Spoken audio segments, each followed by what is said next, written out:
మన వడ్డపల్లి మనోహరన్న గారు ఈ సమావేశానికి వచ్చేసినటువంటి బీసీ సోదరులందరికీ ప్రతి ఒక్కరికి పేరు పేరున ధన్యవాదాలు, కృతజ్ఞతలు తెలియజేస్తూ మనము భారతదేశంలో దేశవ్యాప్తంగా 65% ఉన్నటువంటి మన బీసీలము చట్టసభల్లో మనకు అవకాశం లేకుండా, మనకు కులగణన లేకుండా 1931వ సంవత్సరంలో మన భారతదేశానికి స్వాతంత్రం రాకపూర్వమే కులగణన ఇంగ్లీషు రాజ్యంలో, బ్రిటిష్ రాజ్యంలోనే కులగణన చేయడం జరిగింది. ఆ తర్వాత మనకు 1947లో స్వాతంత్రం వచ్చినప్పటి నుండి నేటి వరకు కూడా మన కులగణన అనేది చేయడం అనేది జరగలేదు.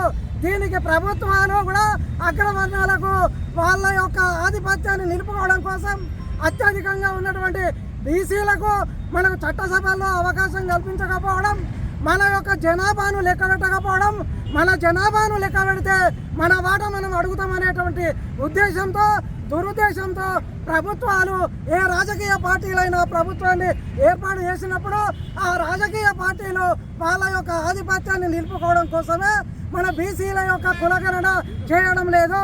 పిల్లులకు, కుక్కలకు, నక్కలకు, బర్రెలకు గణన చేస్తుండ్రు. కానీ మన సమాజంలో అత్యధికంగా 65% ఉన్నటువంటి బీసీల గణన చేయకపోవడం అనేది శోచనీయము. ఈ సందర్భంగా నేను రాజకీయ పార్టీలన్నిటిని కూడా ఖండిస్తున్నా. రానున్న రోజుల్లో మీ మనుగడ సాగాలంటే మీ ఉనికి ఇక ముందు ఉండదు.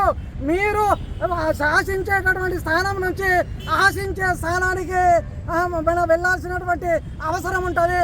మేము భారతదేశంలో బీసీలము, మేము ఉన్నటువంటి వాళ్ళము అందరము ఏకమై మీ పీఠాలను కదిలించి ఆ పీఠాల మీద మేము కూర్చుంటామని ఈ సభాముఖంగా అందరికీ